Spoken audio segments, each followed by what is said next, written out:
মানিকগঞ্জের ঘিওর উপজেলায় সর্বজনীন পেনশন স্কিম মেলা অনুষ্ঠিত হয়েছে। সোমবার ৬ মে সকাল ১০ ঘটিকায় ঘিওর উপজেলা প্রশাসনের তত্ত্বাবধানে উপজেলা পরিষদ প্রাঙ্গণে সর্বজনীন পেনশন সম্পর্কে অবহিতকরণ ও উদ্বোধন সভা অনুষ্ঠিত হয়। মেলায় উপজেলা প্রশাসনের পক্ষ থেকে ইউনিয়ন পরিষদের বিভিন্ন বুথ, তথ্য প্রদান ও হেল্প ডেস্ক স্টলের আয়োজন করেন।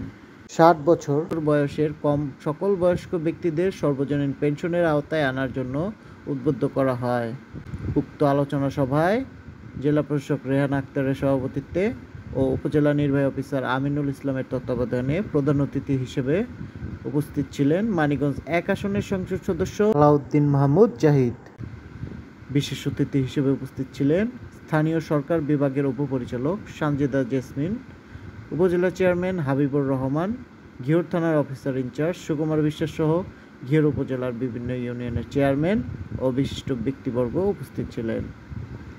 আমাদের সহকারী কমিশনার ভূমি মহোদয় উনি সুন্দর করে প্রেজেন্টেশনের মাধ্যমে আপনাদেরকে করে আজকে বাংলাদেশটাকে স্বাধীন করার পর তারই সুযোগ্য কন্যা গণপ্রজাতন্ত্রী বাংলাদেশ চেয়ারম্যানগণ রয়েছেন এবং বিভিন্ন উপকারভোগী রয়েছেন প্রিন্ট ও ইলেকট্রনিক মিডিয়ার সাংবাদিক বৃন্দ। সরকার সর্বজনীন পেনশন স্কিম ঘোষণা করেছে। এখানে বেশ কয়েকটি স্কিম রয়েছে। সরকার ৬টি স্কিমের জন্য আজকের এই মেলার আয়োজন করা হচ্ছে। আপনারা এই মেলার মাধ্যমে এই সর্বজনীন যে পেনশন রয়েছে আমাদের সুরক্ষা স্কিম, এখানে বিভিন্ন কর্মে যারা নিয়োজিত বিভিন্ন শ্রেণী পেশার মানুষজন ইউনো মহোদয় সহ সকলকে ধন্যবাদ জানাচ্ছি। আসলে আমরা সবাই জানি পেনশনটা কি, আমরা জানি সবাই পেনশন কি। আচ্ছা, যারা সরকারি চাকরি করে তারা জানে, কিন্তু যারা বেসরকারি চাকরি করি আমরা কৃষক। লক্ষ্য হচ্ছে যে 2041 সালের মধ্যে স্মার্ট বাংলাদেশ এবং উন্নত বাংলাদেশ, এই বাংলাদেশ গড়তে হলে সকলকে সাথে নিয়ে এগোতে হবে।